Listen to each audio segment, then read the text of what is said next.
में तमाम बातें कही, तमाम कुछ मुझे भी और कुछ कहने को है, लेकिन मैं भी समय ज़्यादा न लूँ। यद्यपि मेरे पास ये अवकाश है कि मेरे साथी वक्ता नहीं है, तो वैसी स्थिति में मैं 5 का 10 मिनट को ले ही सकता हूँ। तो अगर आप इजाज़त देंगे, अन्यथा सज्जन मैं अपनी बात पर विराम दे दूँगा। तो मूल संदर्भ ये है कि रजनीश जी आज होते तो 97 साल के होते। 1928 में इस पुस्तक पर उनका जन्म वर्ष 1928 लिखा हुआ है। इस तरह से वे 97 वर्ष के होते और मात्र 3 वर्ष बाकी है उनके शताब्दी वर्ष होने में। तो मैं परिवार से और यहाँ उपस्थित जो सारे साथी हैं उन सबसे अनुरोध करता हूँ कि अगर संभव है ये गोष्ठी जो स्मरण है आजीवन, ये उसकी भूमिका बन जाए, ये उसकी पृष्ठभूमि बन जाए और 100 साल में हम उन पर एक बेहतरीन आयोजन कर सकें। ये प्रस्ताव मेरी तरफ से अविनाश सरकार विनय भदौरिया जी का, अगर जो है कि सबका प्रताप जी का और सारे साथियों का अगर सहयोग मिल जाएगा तो एक भव्य आयोजन, तब यह आयोजन मूल इसे स्मरण में रखा जाए या न रखा जाए, एक ऐसा आयोजन हो जो लगातार याद किया जाए 100 वर्ष पर, तब मैं मानूंगा इस आयोजन की सार्थकता, मैं तब मानूंगा कि एक कार्य हो जाए। इसी तरह केवल रजनीश जी पर नहीं, मैं बार बार कहता हूँ, बहुत सारे सक्षम साथी हैं जो अपने पूर्वजों पर बेहतर कार्य करते हैं। मुझे पिछले दिन ही फेसबुक पर जब मैंने कार्ड लगाया तो कुछ साथियों ने कहा कि अगर ये डॉक्टर शिव बहादुर सिंह भदौरिया इतने महत्वपूर्ण हैं, उन पर आयोजन क्यों नहीं करते। मैंने कहा कितनी बड़ी बात है कि उनके परिवार द्वारा वो आयोजन हर वर्ष होता है और बहुत बेहतर तरीके से होता है। इस और भी आदरणीय उपेंद्र हमारे भी गुरु रहे हैं, उन पर आयोजन बहुत अच्छा आयोजन आदरणीय मुन्ना सिंह जी करते हैं। तो मुझे लगता है कि ठीक है, उन्हें भी याद किया जाना चाहिए, लेकिन जिन्हें कोई याद नहीं कर पा रहा है, हमने कोशिश की, इसीलिए मुंतजर खरे जी पर कोशिश की, हमने कोशिश की, इसीलिए दिनेश सिंह जी पर कोशिश की, हमने रजनीश जी पर कोशिश की और आगे भी हमारी यही इच्छा रहेगी कि जिन पर ठीक से आयोजन नहीं हो पा रहे हैं पहले उन पर हम करें। वो सब तो हमारे लिए महत्वपूर्ण है ही, वो तो जगजाहिर है ही और उनका दिग्विजन तक फैला हुआ है, वो राष्ट्रीय नहीं अंतर्राष्ट्रीय स्तर के लोग हैं। लेकिन जो हमारे बीच के जो बैसवाड़े में ही केवल प्रसिद्ध हैं उनको राष्ट्रीय स्तर तक हम पहुँचा सकते हैं। इस तरह की अगर छोटी छोटी गोष्ठियाँ करें तो भी जब हम अपनी सीमाएं जानते हैं तो कौन हमारे साथ में साथी बैसवाड़े के जुड़े हुए हैं, तमाम जो पृष्ठभूमि में रहकर बहुत नाम भी जिनका नहीं होता मंच पर हम सब आ जाते हैं, तो उनकी वजह से सब संभव हो पा रहा है। तो एक बेहतर परिवेश हम रख सके। तो बात रजनीश जी पर करनी थी, वो बातें भी जो विस्तार से करनी है मैं शताब्दी समारोह भी करूँगा। वो अपनी तमाम बातों को स्थगित करता हूँ, बातों को, उसके लिए मुझे आधे घंटे का समय कम से कम चाहिए और मैं जानता हूँ आप किसी भी स्थिति में आधे घंटे का समय देने की स्थिति में मेरे लिए नहीं है। तो बस ये कि बार बार जो पंक्तियाँ दोहराई गई, कितना विजनरी था वो व्यक्ति। यहाँ आज कविता लिखी, कल और फेसबुक पर पोस्ट की और बार बार देखते हैं आधा घंटा हो गया तो 85 लाइक मिले हैं और लगता है कि दिल डोलने लगता है। कविता है अच्छी कि नहीं अच्छी, एक फोटो लगाई और 4 कमेंट अगर नहीं आए कि नाइस क्लिप या जो है खूब अच्छी फोटो, बधाई, अगर ये सब नहीं आया तो हमारा जो है अंतर मन कांपने लगता है कि फेसबुक ने कोई साजिश कर दी क्या हमारे साथ, हमारे बीच कम कर दी। वैसी स्थिति में एक व्यक्ति, एक रचनाकार और उन स्थितियों में रहा हुआ एक रचनाकार ये बात कर रहा है हम जीने के बाद, हम मरने के बाद जिएंगे। आप सोचिए कितना बड़ा विजन रहा होगा उस व्यक्ति का जिसने ये काम किया और जिस तरह की बातें उनके बारे में कही जा रही हैं, या जिस तरह से उन्होंने कहा कि मेरे लिखे हलफनामे को आने वाले युग बाँचेंगे। युग बाँच रहा है और 100 साल की जब उनकी उम्र होगी तो और बेहतर तरीके से बाँचेगा, कि मुझे पूरी की पूरी उम्मीद है। तो और बार बार ये बातें कही गई। उन्होंने भी अपने को कहा कि तो जिस चीज को सारे मित्रों ने और शिष्यों ने उनको रेखांकित किया अर्थ वाले संदर्भ में, कि किस तरह से अर्थ के संकट उनके सामने रहे, उन्होंने भी रेखांकित किया। सच पूछो तो ऐसे रहते दुख द्वंद्वों के गांव में, जिस प्रकार रजनीश निराला सुमन रहे उन्नाव। सुमन जी की तो बुरी स्थिति नहीं थी, हम सब जानते हैं कि वो बहुत ऊपर तक गए और मध्य प्रदेश में हर रसवाड़े में चाहे उनका उतना नाम ना हो, लेकिन मध्य प्रदेश की हिंदी को विरोधित करने में उनका बहुत बड़ा जो है योगदान है, वे कुलपति तक रहे हैं। लेकिन निराला जिन बातों को कहा जा रहा था, सरोज स्मृति निराला लिखते हैं ना, जाना तो अर्थागमो पाए पर रहा सदा संकुचित काय, लखकर अनीति आर्थिक पथ पर हारता रहा मैं स्वार्थ। पैसे कमाने के तरीके जानता था, लेकिन पैसे कमाने के वो तरीके गलत थे, इसलिए उस रास्ते पर नहीं चला। इसलिए रमेश सिंह जी के पास जो है, इसलिए रामकरण जी के पास इस तरह जो है, और कई साथी जो है इस चीज को रेखांकित कर रहे हैं कि उनके पास रेखा जी भी रेखांकित कर रही थी। तो ये व्यक्ति किस तरह की स्थितियां हैं उसकी, कि अपने जीवन से समझौता नहीं करता। वो जो है भले ही किस तरह की स्थितियों में चला जाए, वो दधी जी जानते हैं, दिलीप जी जानते हैं, भोगा है उन्होंने, उनके पकड़ आज भले ही उनको लग रहा हो कि बड़ा काम हमारे पिताजी ने किया, लेकिन जब पिता पकड़ बन के खड़ाऊ जो है पहले घूम रहे थे, जब उनके पास पैसे कमाने के तरीके नहीं थे, इस चीज को मतलब खरे जी ने लिखा, किया रजनीश जी ने खड़ाऊ पर गुजारा, लिखा है गीत जिनने प्रतिष्ठित बढ़ाया। तो उस समय तो लगता रहा होगा इससे अच्छे तो और तमाम लोग हैं, हमारे बाप तो कैसे हैं। वास्तव में आज वो ग्रंथ का दिन आया, वो पूंजी आज उनके संदर्भ में है।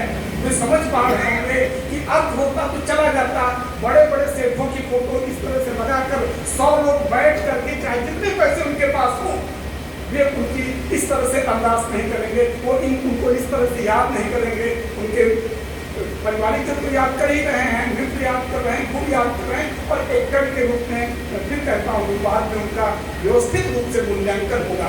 तो तमाम बातें उन्होंने, जैसा कि अभी उनके साथी कह रहे थे कि वो मुक्तिबोध की परंपरा के हैं, जबकि थोड़ी भिन्न मुक्तिबोध की परंपरा की भी बात करें तो किंचित भिन्न परंपरा उनकी होगी, लेकिन फिर भी वे खुद उल्लेख करते हैं, तुम केशव मतिराम बिहारी विद्यापति कोकिल, हम मुक्तिबोध दुष्यंत निराला रेणु रंग कुंडिल। अब आचार्य शुक्ल ने जब लोकमंडल की साधनावस्था वाला निबंध लिखा, तो उसमें रेखांकित किया कि सिद्धावस्था के कवि हमारे लिए वो भी कवि हैं, लेकिन वे कवि हमारे लिए उतने महत्वपूर्ण नहीं हैं, क्योंकि वो साधनावस्था के नहीं हैं। सही तो वे कवि हैं तुलसीदास जैसे कवि, इसीलिए सूर को बहुत अच्छा कवि मानते हुए भी सिद्धावस्था का कवि मानते थे, और तुलसीदास को साधनावस्था का कवि मानते थे। इसीलिए रजनीश अपने को भी रेखांकित करते हैं, वे सिद्धावस्था के नहीं हैं, वे केशव मधिराम की तरह गीतकारी कविताएं नहीं लिखते हैं, वे जन जन की कविताएं लिखते हैं और खुद घोषित करते हैं कि हम कैसे हैं। इतना ही नहीं, शायरों में भी वो जिक्र करते हैं, तुम सहर यार गालिब गुलशन गुलजार सुखन बुलबुल, हम जौब जफर दिलदार जिगर बिस्मिल हिराक नजरूर। नजरूर को जो जानते होंगे, इस तरह बांग्ला का विद्रोही कवि, आग का कवि, तो वे अपने को खुद किस पर, यही अंतर साक्ष्य हैं। बाह्य साक्ष्य तो आप सबने दिए, लेकिन रचना में रचनाकार अपने अंतर साक्ष्य छोड़ जाता है, और उन अंतर साक्ष्य के आधार पर बाद में रेखांकित किया जा सकता है कि वो कैसा रचनाकार है, कैसा है। बार बार तमाम कवि सम्मेलन के हमको कवियों से बहुत लगता है, श्रेष्ठ कवि बुरा न मानिए, नहीं तो मन छोड़ते नहीं। और वे लिखते हैं, तुम शोभा हो सम्मेलन की, हम बंटवारे का घर, एक हमारा और तुम्हारा कैसे हो। तो केवल जो है सम्मेलन की शोभा बन करके जो है वे नहीं रहना चाहते, केवल अपनी ही कहना नहीं चाहते, इस चीज को रेखांकित करते हैं। इसी तरह और बहुत बड़ी बात, प्राय हम सब मठाधीश बन जाते हैं। मेरी बार बार कोशिश है कि बतरस कभी भी मठाधीश की वाली स्थिति में ना आए, लेकिन वे मठाधीशों को रेखांकित करते हुए कहते हैं वयोवृद्ध विद्वान युद्ध का कारण होते हैं। सोचिए, वयोवृद्ध विद्वान युद्ध का कारण होते हैं, नौजवान थोड़ा पाने में सब कुछ खोते हैं। दादा के पीछे लग जाए, भैया के पीछे लग जाए, चाचा के पीछे लग जाए, गुरु जी के पीछे लग जाए तो सब कुछ मिल जाएगा। और उस मिलने के क्रम में दादा, गुरु या भैया की डुप्लीकेट कॉपी बन जाते हैं, फोटो स्टेट बन जाते हैं, उनका अपना कोई अस्तित्व जो है नहीं बन पाता। इस चीज को उस समय कितने बेहतर ढंग से वो फकीर कवि, वो फक्कड़ कवि इस बात को महसूस करता है कि हमारे नौजवानों के लिए जरूरी है कि वे इस तरह के संकट में न फंसे। और तमाम बातें हैं जिन्हें रेखांकित किया जा सकता है, रेखांकित किया गया। सामाजिक विसंगतियों को बड़े ढंग से जो है वे रेखांकित करते हैं। आम कहते हैं बबूलों की वजह से लोग, आम मरते हैं बबूलों की वजह से, लोग मरते हैं वसूलों की वजह से, हम तुम्हारे गांव में आकर करें क्या, शिष्टता लाचार शिष्टाचार बौना हो गया। तो ये एक रचनाकार किस तरह से उसके अंदर की जो बेचैनियां हैं, उन्होंने खुद अपना जो लेख लिखा था इसी कब्र की छांव में जो संकलित है, उसका नाम भी जो है बेचैनियों में चैन पाने का आधार कविता, यही उन्होंने रेखांकित किया था। और क्यों न करें, जब आज ग्लोबलाइजेशन के इस दौर में हमारे पास जो डिब्बा आ गया है, इस डिब्बे में हम ऐसे संस्कारी हैं, बतरस के ज्यादातर जितने आयोजन होते हैं हम सब जानते हैं कि उसमें आधी महिलाएं होती हैं प्रायः, लेकिन ये पहला आयोजन है। लेकिन इसके बावजूद एक खुशी की बात है कि प्रतिदिन उनकी आदरणीय रेखा पांडे जी हैं और बेटी अनामिका और विभा यहाँ बहुत अच्छा गीत जो है पढ़ गा रही थी, तो वैसे स्त्रियों का प्रतिनिधित्व तो हो गया। लेकिन हम सब जानते हैं बतरस के मंच पर भी और जो है सामने श्रोता के रूप में भी आधी आबादी आधी ही लगभग रहती है। तो लेकिन ये अंतर बच गया और इस चीज को रेखांकित करते हैं, विसंगतियों को रेखांकित करते हुए वे लिखते हैं।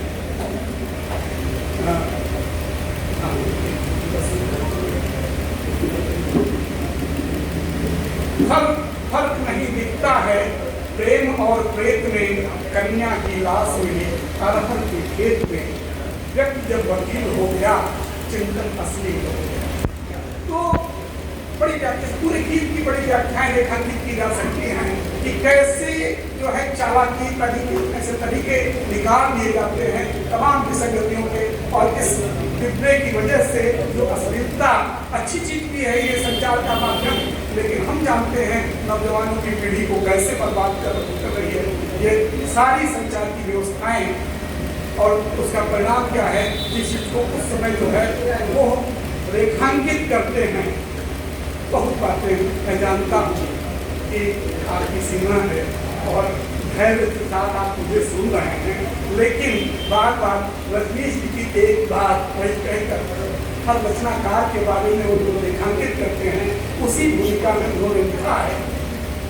जब कभी करुणा से दूर होकर कामना या कामिनी से जुड़ेगा तो उसमें संकुचन स्वाभाविक है। कविता को जीवंत बनाने के लिए कवि की जीवंतता अनिवार्य है। हम जानते हैं वैश्वाड़े के जो लोग जीवंत हैं, सतीश दादा बैठे हैं, तमाम सारे प्रेमिका बैठे हैं और कंकन दादा बैठे, तमाम ऐसे लोग बैठे हुए हैं, बैठे हुए हैं कि जब जीवंतता कवि में होती है तभी कविता में जो है जीवंत बन पाती है। अन्यथा कविता केवल शब्दों का खेल मात्र बनकर रह जाती है और कुछ नहीं। हम सब जानते हैं बस अंतिम पंक्ति, क्योंकि नकारात्मकता में से समाप्त नहीं करना चाहता हूँ और आशा केवल अपनी तरफ से नहीं बल्कि रजनीश जी जो जिस चीज को कहते हैं, हमको तुम मिल जाए, हमको तुम ना मिल जाते तो जीवन जहर हो गया होता। यह एक व्यक्ति के अंदर, एक मनुष्य के अंदर, हर इस समय बैठे हुए प्रत्येक व्यक्ति के अंदर अगर यह सहृदयता का सोता न होता, बदरस को अगर आप जैसे लोग न मिल पाते, जैसा कि शुरू में हम लोग आए, 2-4 लोग बैठे थे, पानी बरस रहा था, लगता था कि हो पाएगा कि नहीं हो पाएगा, लगता था आयोजन जहर हो जाता या नहीं हो पाता, या हम लोग थोड़ा सा दुखी होंगे, लेकिन नहीं, आपने और अधिक, आप सब ने आकर के और अधिक ऊर्जा का संचार किया। तो ये पंक्तियां आज के संदर्भ में सुनना जो मिल गए होते, जीवन जो है वो मेरा होता। रवि जी की तरफ से आपको समर्पित करता हूँ। और सुरेश भाई को वैसे धन्यवाद ज्ञापन मुझे नहीं करना है, बेहतर ढंग से अनुराग भाई कहेंगे। मैं अपनी बात बड़ी जल्दी मैं बड़े धैर्य के साथ बोलना चाहता था, लेकिन जब बहुत कुछ बोलना होता है तो लगता है कि जितनी जल्दी उगल दिया जाए सारा बेहतर होगा। मैं विशेष रूप से आयोजन अंतर हम सब पत्रस के साथियों के नाम हैं, लेकिन सुरेश जी के माध्यम से हुआ।